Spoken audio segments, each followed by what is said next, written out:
So guys हमारे first chapter का नाम है केमिकल रिएक्शंस एंड इक्वेशंस। सो यार आगे बढ़ने से पहले बता दूं जो लोग यहाँ पे नए आए हैं, सो ये एक हमारी सीरीज चल रही है जिसमें हम देखेंगे कि हम कैसे 30 डेज में 90 प्लस मार्क्स स्कोर कर सकते हैं। सो इसमें हम फुल सिलेबस कवर करेंगे। सो मैं रिकमेंड करूँगा कि आप पूरी प्लेलिस्ट को शुरू से देखें। सो आगे बढ़ते हैं। सबसे पहले हम ये देखते हैं कि हम अपनी डेली लाइफ में केमिकल रिएक्शंस और इक्वेशंस कहाँ पर देखते हैं। जैसे कि इस हमारी फर्स्ट एग्जांपल है, जैसे आपने यहाँ पर देखा कि हम कोई भी चीज़ जलाते हैं, जैसे लकड़ी जलाई या हमने कोयला जलाया, उसके बाद उसकी राख बन जाती है, ये एक केमिकल रिएक्शन है। सेकंड चीज़ जो हम रोज़ देखते हैं वो है दही जमाना। हम दूध को जमाते हैं हर रोज़ और वो दही बन जाता है, ये भी एक केमिकल रिएक्शन है। और तीसरी जो बहुत कॉमन चीज़ है जो हम अपनी डेली लाइफ में देखते हैं वो है रस्टिंग। रस्टिंग मतलब जल लगना। जैसे हम देखते हैं कि लोहे को या और कई मेटल्स को जल लग जाती है, तो वो भी एक केमिकल रिएक्शन है। इस तरह की सभी चीज़ों को हम बोलते हैं chemical reaction. Guys in examples में आपने देखा कि एक चीज़ रिएक्शन के बाद दूसरी चीज़ में कन्वर्ट हो जाती है। जैसे दूध रिएक्शन के बाद दही में बदल गया, जो लकड़ी थी वो रिएक्शन के बाद राख में और कार्बन डाइऑक्साइड में बदल गई। इसी तरह जितनी भी केमिकल रिएक्शंस है उसमें चीज़ें अपनी स्टेट लूज करके दूसरी चीज़ में कन्वर्ट होती हैं। अब हमें कोई पूछे कि केमिकल रिएक्शन की डेफिनेशन क्या है तो हम क्या देंगे। गाइस हमारे पास केमिकल रिएक्शन की डेफिनेशन क्या आ जाएगी। Chemical reaction is a process, कहता है केमिकल रिएक्शन प्रोसेस है इन विच सब्सटेंसेस, मतलब जिसमें दो या दो से ज़्यादा चीज़ें अंडरगो केमिकल चेंज, मतलब केमिकली चेंज होती हैं टू फॉर्म न्यू प्रोडक्ट्स। मतलब केमिकल रिएक्शन कहता प्रोसेस है जिसमें दो या दो से ज़्यादा चीज़ें रिएक्ट करती हैं आपस में to form a new product, मतलब जिसमें रिएक्ट करने के बाद नया प्रोडक्ट बनेगा। ठीक है जी, चलो जी आगे बढ़ते हैं।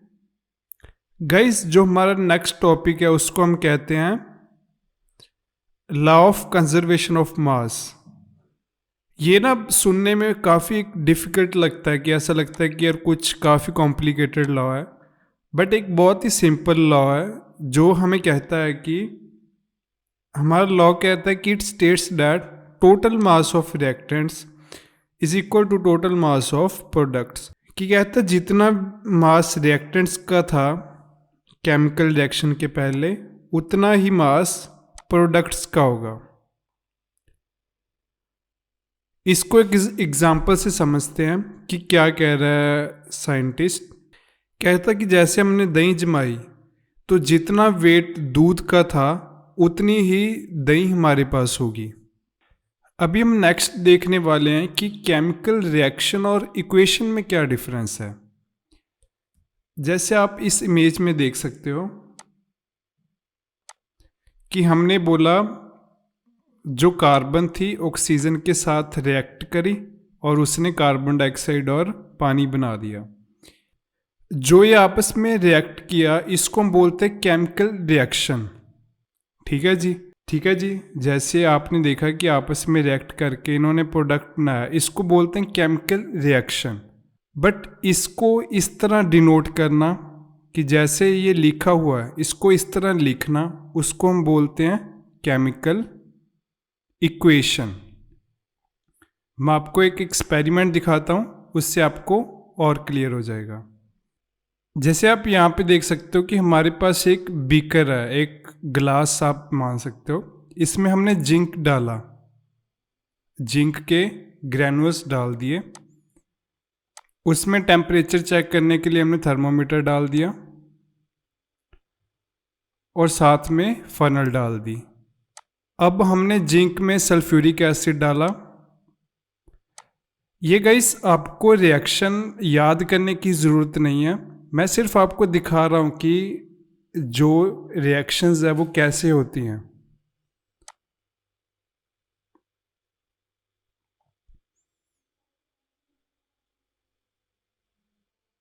तो आप देख सकते हो कि अभी जैसे ही हमने सल्फ्यूरिक एसिड डाला तो इसमें रिएक्शन होने लगी, जैसे ग्रैनुल्स का कलर चेंज होने लगा। आप देख सकते हो कि यहाँ पे ग्रीश था, यहाँ पे वाइट होने लगा।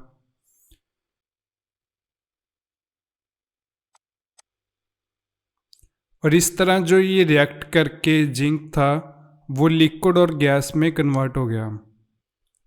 अभी आपने देखा जो हमने एक्सपेरिमेंट करा कि जैसे हमने जिंक में सल्फ्यूरिक एसिड डाला और वो रिएक्ट करके जिंक सल्फेट और हाइड्रोजन गैस बन गया, उसको हम बोलते हैं केमिकल रिएक्शन। ठीक है जी। बट उसको रिप्रेजेंट करना, जैसे यहाँ पे रिप्रेजेंट किया हुआ है कि जिंक है, सल्फ्यूरिक एसिड है, इस तरह उसको रिप्रेजेंट करना, इस चीज़ को हम बोलते हैं केमिकल इक्वेशन। जो हमारी रिएक्शन हुई है उसको सिंबॉलिकली जब हम रिप्रेजेंट करेंगे उसको बोलेंगे हम केमिकल इक्वेशन। केमिकल इक्वेशन में क्या होता है कि हम उसको इससे रिप्रेजेंट करके उसके आसपास इस तरह एक बाउंड्री बना देते हैं। ठीक है जी। सो गाइस ये थे इस चैप्टर के बेसिक्स। अगर आपको ये समझ आ गया तो आप समझ लो कि आपका आधा चैप्टर यहाँ पे फिनिश हो गया। अभी हम चलते हैं अपने नेक्स्ट हाफ चैप्टर की तरफ और हम चैप्टर को फिनिश करते हैं। और एक बहुत इंटरेस्टिंग चीज़ जो मैंने पहले भी आपको चैप्टर शुरू होने से पहले भी बताई थी कि हम चैप्टर में कुछ ट्रिक्स देखेंगे जिसको निमोनिक्स भी बोलते हैं, कि हम चीज़ों को कैसे याद रख सकते हैं। क्या होता है ना कि हमें चीज़ें समझ में आ जाती हैं बट जब हम आंसर देने जाते हैं तो हम चीज़ें भूल जाते हैं। तो हम कुछ ट्रिक्स भी सीखेंगे कि हमें कैसे चीज़ें याद रखनी है। चलिए गाइस हम अपने नेक्स्ट टॉपिक की तरफ बढ़ते हैं। हमारा नेक्स्ट टॉपिक क्या है? Balancing equations. ये एक टॉपिक ऐसा टॉपिक है जिसको देखकर काफ़ी स्टूडेंट्स घबरा जाते हैं या उलझ जाते हैं कि इसको कैसे करना है, बट हम देखेंगे कि हम इसको कैसे बहुत इजीली सॉल्व करेंगे। गाइस सबसे पहली चीज़ है कि हम कभी भी ऐसा नहीं करते कि जैसे यहाँ पे हाइड्रोजन के दो आइटम्स हैं, यहाँ पे भी हाइड्रोजन के दो आइटम्स हैं, यहाँ पे आप दे सकते हो कि ऑक्सीजन के दो हैं बट यहाँ पर एक है। तो हम कभी भी ऐसा नहीं लिख सकते कि यहाँ पर हम दो लिख देंगे, हम कभी भी ऐसा नहीं कर सकते। अगर यहाँ पर दो एटम्स हैं और हमें इसको बैलेंस करना है तो हम दो एटम्स लेंगे बट हम दो कहाँ पर लिखेंगे? इसके फ्रंट पे। ठीक है जी। अब आप देख सकते हो कि मैंने यहाँ पे दो लिखा तो मेरा ऑक्सीजन दो है, हमारा यहाँ पर ऑक्सीजन भी दो हो गया। ऑक्सीजन तो मेरा बैलेंस हो गया बट मेरे हाइड्रोजन्स बढ़ गए। यहाँ पे हाइड्रोजन्स दो थे, यहाँ पे हाइड्रोजन्स चार हो गए। तो इसको बैलेंस करने के लिए हम क्या करेंगे? हम यहाँ पर भी टू लिख देंगे। ठीक है जी। ये गाइस एक बेसिक चीज़ थी कि आपको कैसे बैलेंस करना है। अब हम अपनी मेन इक्वेशन की तरफ चलते हैं। तो गाइस जहाँ पे बड़ी इक्वेशंस है, जैसे यहाँ पर आप देख सकते हो कि बड़ी इक्वेशंस है, तो आपको क्या करना है? सबसे पहले आपको ऐसा एटम देखना है कि जिसकी पावर सबसे ज़्यादा है। जैसे यहाँ पर फेरस की पावर है 3, हाइड्रोजन की 2 है, ऑक्सीजन की 4 है। तो सारी इक्वेशन में ऑक्सीजन की पावर ज़्यादा है तो हम सबसे पहले ऑक्सीजन को बैलेंस करेंगे। ठीक है जी। यहाँ पे आप देख सकते हो कि हमारे पास ऑक्सीजन है 4 और रिएक्टेंट्स में ऑक्सीजन थी 1, तो हम यहाँ पर 4 लिख देंगे। ठीक है जी। हमारी ऑक्सीजन बैलेंस हो गई। दूसरा हम एटम ले लेते हैं फेरस को। फेरस यहाँ पर 3 है, यहाँ पर हम 3 लिख देंगे। हमारा फेरस बैलेंस हो गया, हमारी ऑक्सीजन बैलेंस होगी। अभी हमें सिर्फ देखना है हाइड्रोजन। हाइड्रोजन के यहाँ पे कितने थे? 2 एटम्स। यहाँ पे कितने हो गए? 8 एटम्स। तो हम क्या करेंगे, यहाँ पर 4 लगा देंगे अगर, तो ये इक्वेशन हमारी बैलेंस हो गई। जी हाँ, हमारी इक्वेशन बैलेंस हो चुकी है। तो आप देख सकते हैं कि हम बैलेंस कैसे करेंगे। हम सबसे पहले वो एलिमेंट देखेंगे जिसकी पावर सबसे ज़्यादा है। ये कोई हार्ड एंड फास्ट रूल नहीं है, बट एक जनरली प्रैक्टिस रूल है कि हम सबसे पहले वो बैलेंस करेंगे जिसकी पावर सबसे ज़्यादा है। जैसे यहाँ पे ऑक्सीजन की थी, तो हमने सबसे पहले ऑक्सीजन किया, फिर हम दूसरे एटम्स को बैलेंस करेंगे। ठीक है जी, ये एक छोटा सा टॉपिक था about balancing chemical equations. So guys, हमारा नेक्स्ट टॉपिक है टाइप्स ऑफ केमिकल रिएक्शंस। आपको यार जितने भी क्वेश्चंस हैं, ऑलमोस्ट सभी क्वेश्चंस आपको इसी टॉपिक में से आएंगे। ये टॉपिक जनरली मैंने स्टूडेंट्स को देखा है बहुत डिफ़िकल्ट लगता है, बट आज हम इतने इजी वे में इसे सीखेंगे कि आप इसको कभी भी अपनी लाइफ में भूल नहीं पाओगे। ठीक है जी, हमारे पास कुल 6 रिएक्शंस हैं। हम एक एक करके सभी को देखेंगे, बट इनको समझने से पहले एक फॉर्मूला बताता हूँ, वो है ROCD3। ये इन रिएक्शंस को याद रखने का एक तरीका है। मान लीजिए कि आपको एग्ज़ाम में पूछता है टाइप ऑफ केमिकल रिएक्शंस, तो अगर आपको ये फार्मूला याद है तो आप कुछ भी नहीं भूलोगे। इस फार्मूले को देखते हैं ROCD3 क्या क्या है। सो हमारा फार्मूला क्या था? ROCD3। So R for reduction, O for oxidation, C for combination, and D3 means decomposition, displacement and double displacement। हमारे पास 3 रिएक्शंस D से हैं, सो हमने उसको लिखा D3। सो अगर आपको एक क्वेश्चन आता है टाइप ऑफ केमिकल रिएक्शंस, तो उसके लिए ये फॉर्मूला तैयार किया गया है कि आप रिएक्शंस को भूलो नहीं। ठीक है जी, अभी हम एक एक करके इन रिएक्शंस को बड़े ही इजी वे में समझेंगे। सो हमारे पास पहली रिएक्शन है जी कॉम्बिनेशन रिएक्शन। सो जैसे हमें अब नाम से ही समझ आ रहा है, कॉम्बिनेशन का मतलब कुछ कंबाइन हो रहा है इसमें। जैसे आप यहाँ पे देख सकते हैं कि हमारे पास 2 रिएक्टेंट्स है A और B, और रिएक्शन के बाद ये कंबाइन होकर बन गए AB। इस तरह से हम इसको डिनोट करते हैं कॉम्बिनेशन रिएक्शन को। अगर यार आप नाम को समझोगे ना, नाम को देखोगे, आपको नाम देख ही समझ आएगा कि ये रिएक्शन में क्या हो रहा है। ठीक है, जैसे कॉम्बिनेशन का ऑब्वियसली हमें समझ आ रहा है कि कुछ कंबाइन हो रहा होगा। सो इसकी डेफिनेशन क्या है?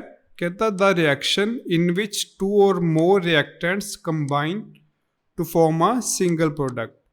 कि कहता है ऐसी रिएक्शन जिसमें 2 या उससे ज़्यादा रिएक्टेंट्स कंबाइन करते हैं आपस में, मतलब मिल जाते हैं, to form a single product, एक सिंगल प्रोडक्ट बनाने के लिए। इस रिएक्शन को हम बोलते हैं कॉम्बिनेशन रिएक्शन। जैसे एग्जांपल दी हुई है उसने बर्निंग ऑफ कोल की। सो कोल में क्या होता है जी? जो कोल है वो होता है कार्बन। जो कार्बन है वो हवा में जो ऑक्सीजन अवेलेबल है उसके साथ रिएक्ट करता है। कहता है द कार्बन प्लस ऑक्सीजन, ये दोनों आपस में रिएक्ट करते हैं और क्या बनाते हैं? Carbon dioxide. ठीक है जी, सो ये थी हमारी कॉम्बिनेशन रिएक्शन, जिसमें हमने देखा कि 2 या 2 से ज़्यादा रिएक्टर्स मिलते हैं और मिलके एक सिंगल प्रोडक्ट बनाते हैं। इसमें गाइस एक चीज़ नोट करने वाली है कि यहाँ पे रिएक्टेंट्स ज़्यादा हो सकते हैं। कि जैसे यहाँ पे 2 रिएक्टेंट्स थे, ये ज़्यादा हो सकते हैं, मतलब यहाँ पे 3 रिएक्टेंट्स भी हो सकते हैं, 4 रिएक्टेंट भी हो सकते हैं, बट जो प्रोडक्ट बनेगा वो एक सिंगल प्रोडक्ट बनेगा। ठीक है जी, सो इसी के साथ हमारी कॉम्बिनेशन रिएक्शन ख़त्म होती है। अभी हम नेक्स्ट रिएक्शन की तरफ बढ़ते हैं। नेक्स्ट रिएक्शन गाइस इसके ऑपोजिट है, वो है डीकम्पोजिशन। डीकम्पोजिशन से हमें जैसे पता लग रहा है कि कुछ टूट रहा है। डीकम्पोज का मतलब होता है टूटना। सो जैसे आप यहाँ पे एग्जांपल में देख सकते हो कि दो प्रोडक्ट से एक प्रोडक्ट बना हुआ था, और जैसे हमने इसको डीकम्पोज किया, चाहे हीट से किया, लेट से हीट से किया, तो ये डीकम्पोज होने के बाद दो प्रोडक्ट्स में कन्वर्ट हो गया। सो डीकम्पोज में क्या होगा, एक मेजर प्रोडक्ट होगा हमारे पास, उसको हम डिफरेंट वेज में तोड़ेंगे और वो टूटकर अलग अलग प्रोडक्ट बन जाएगा। सो डीकम्पोजिशन रिएक्शन में क्या कह रहा है, the reaction in which compound splits into two और मोर सिंपलर सब्सटेंसेस। मतलब क्या कह रहा है कि इस रिएक्शन में कहता है एक कंपाउंड टूटकर दो और ज़्यादा सब्सटेंसेस में बढ़ जाता है, उसको हम बोलते हैं डीकम्पोजिशन रिएक्शन। ठीक है जी, ये कॉम्बिनेशन के बिल्कुल ऑपोजिट रिएक्शन है, तो हम इसको साथ साथ में याद रख सकते हैं। अब गाइस डीकम्पोजिशन रिएक्शन की कुछ टाइप्स होती हैं। ये टाइप्स क्या होती है, पहले ये समझो कि ये टाइप्स क्यों होती हैं। कि जैसे हमने डीकम्पोजिशन रिएक्शन में देखा कि हमारे पास एक प्रोडक्ट होता है, उसको हम दो अलग अलग चीज़ों में तोड़ते हैं, और इस प्रोडक्ट को तोड़ने के तीन तरीके हैं, और ये ही तीनों तरीके इसकी टाइप्स बन जाते हैं। जैसे पहला तरीका है थर्मल डीकम्पोजिशन। इसमें हम प्रोडक्ट को कैसे तोड़ते हैं, हीट से।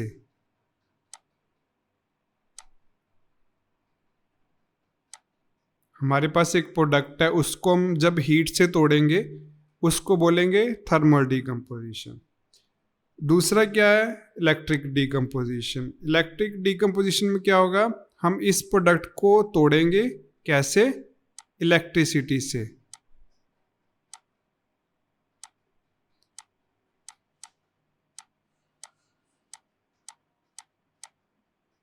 ठीक है जी। और तीसरा हमारे पास तरीका है फोटोलिटिक डीकम्पोजिशन। फोटोलिटिक डीकम्पोजिशन में क्या होगा, हम इस सेम प्रोडक्ट को तोड़ेंगे सनलाइट से।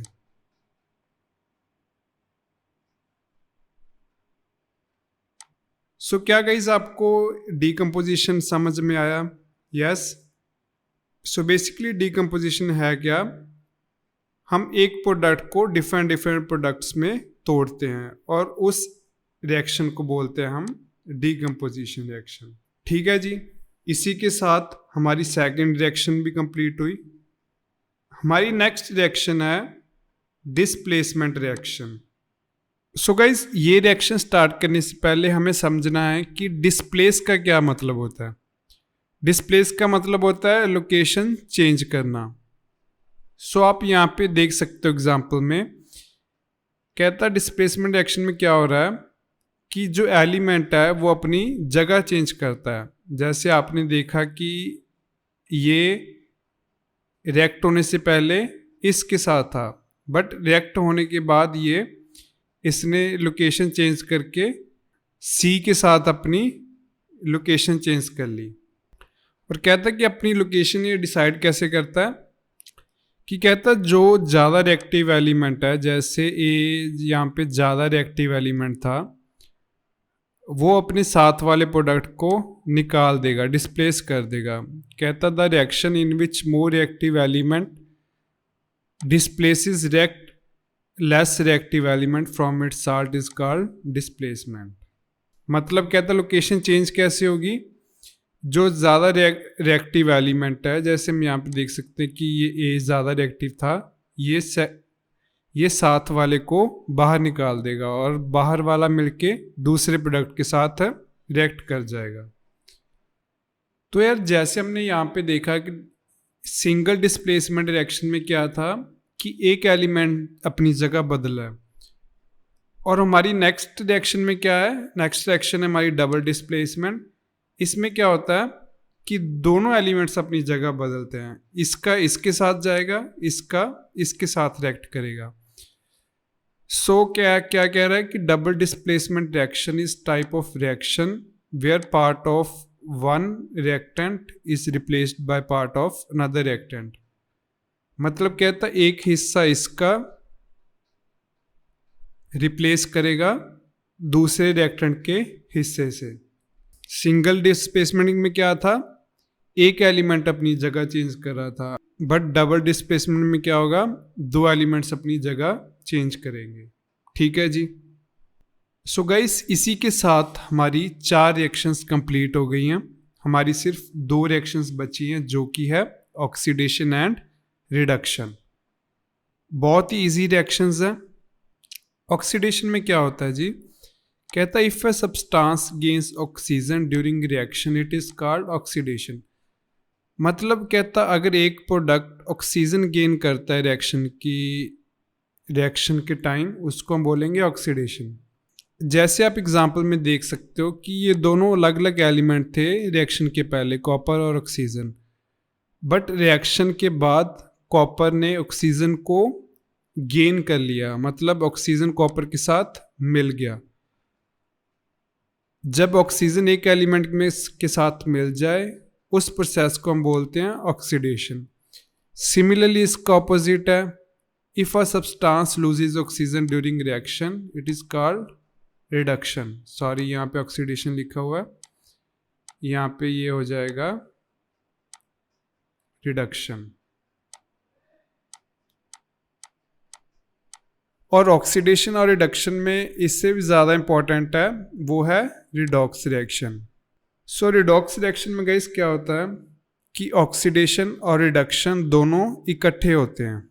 क्या कह रहा है रिएक्शन में, if in a reaction one substance get oxidised, मतलब एक जो प्रोडक्ट है वो ऑक्सीडाइज हो जाए और दूसरा रिड्यूस हो जाए, उसको हम बोलेंगे रिडॉक्स रिएक्शन। जैसे हम एग्जांपल में देख सकते हैं कि जैसे यहाँ पे कॉपर के साथ ऑक्सीजन था, रिएक्शन के बाद ऑक्सीजन इसमें से रिमूव हो गया, सो सिर्फ कॉपर रह गया, ये हो गया रिडक्शन। और जो ऑक्सीजन था वो हाइड्रोजन के साथ मिलके उसने वाटर बना लिया, मतलब एक सब्सटेंस ने ऑक्सीजन गेन कर लिया, मतलब ऑक्सीडेशन हो गया, और दूसरे ने लूज कर दिया, मतलब रिडक्शन हो गया। सो इसमें क्या हुआ कि एक ही रिएक्शन में ऑक्सीडेशन भी हुआ और रिडक्शन भी हो गया। सो इस तरह की रिएक्शन को हम बोलेंगे रिडॉक्स रिएक्शन। ठीक है जी। सो गाइस, इसी के साथ हमारी 6 की 6 रिएक्शंस कंप्लीट हो गई। हमने बहुत ही इजी वे में समझा कि 6 की 6 रिएक्शंस क्या होती हैं। अगर आपको कोई भी चीज़ इसमें समझ नहीं आई तो आप वीडियो को रिपीट कर करके देख सकते हैं। अगर आपने 2 बार भी देख लिया तो ये रिएक्शंस आपको कभी नहीं भूलेंगी। सो गाइस, इसी के साथ हम अपने चैप्टर के लास्ट में पहुंच गए हैं। हमारे पास सिर्फ 2 ही टॉपिक्स बचे हैं और इसी के साथ हमारा चैप्टर एंड हो जाएगा। सो बढ़ते हैं हम अगले टॉपिक की तरफ। सो जो ऑक्सीडेशन है उसमें हमें क्वेश्चन आता है कि effects of oxidation in everyday life, मतलब ऑक्सीडेशन के हमारे डेली लाइफ में क्या एग्जांपल्स हैं या क्या इफ़ेक्ट्स हैं। सो पहला है रस्टिंग, जिसको हम बोलते हैं जर लगना। जैसे हम अपनी डेली लाइफ में देखते हैं कि जो आयरन है उसको जंग लग जाता है, सो उस जंग लगने के प्रोसेस को हम बोलते हैं रस्टिंग। इसी में वो एक क्वेश्चन पूछ सकता है कि tell the methods to prevent rusting, मतलब जर से बचाने के लिए हम कौन से मेथड यूज़ कर सकते हैं। सो हमारे पास पहला मेथड होता है जी पेंटिंग।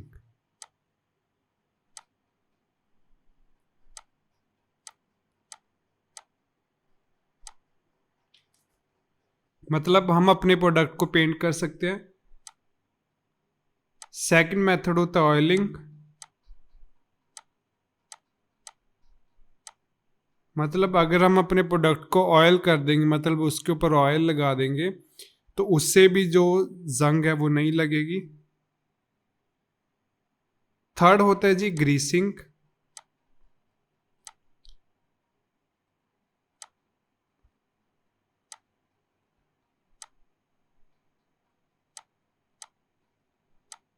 मतलब अगर हम उस पे ग्रीस लगा देंगे ऑयल की जगह, तो भी जो उसके ऊपर जंग है वो नहीं लगेगी। एंड लास्ट प्रोसेस होता है गैल्वेनाइजिंग।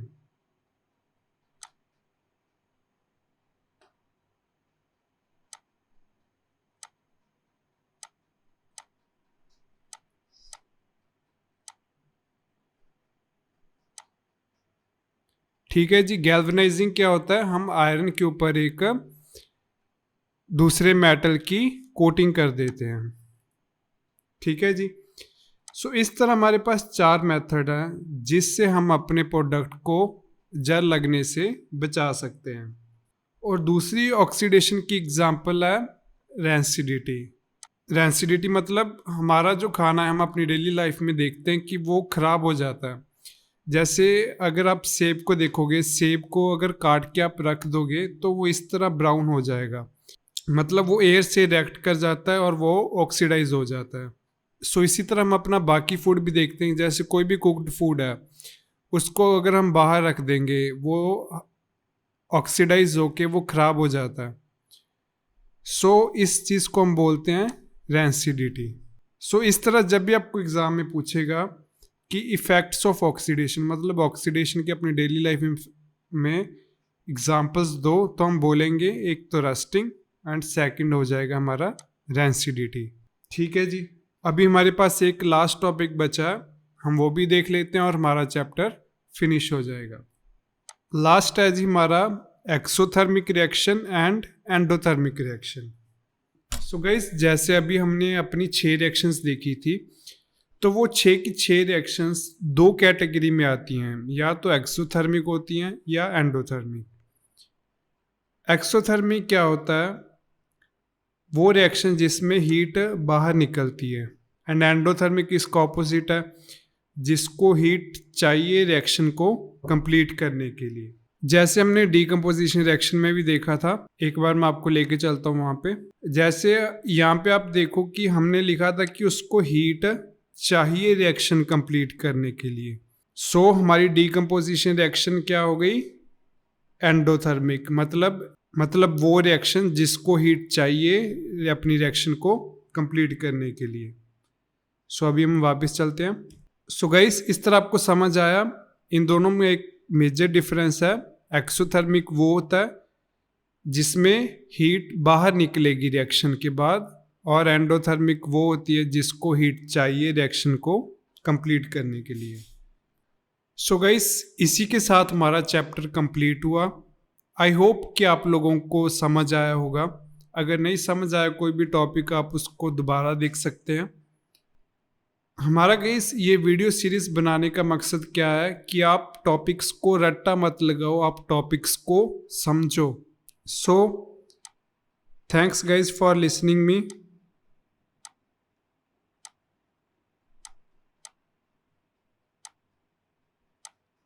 सो मिलते हैं हम अपने नेक्स्ट चैप्टर में।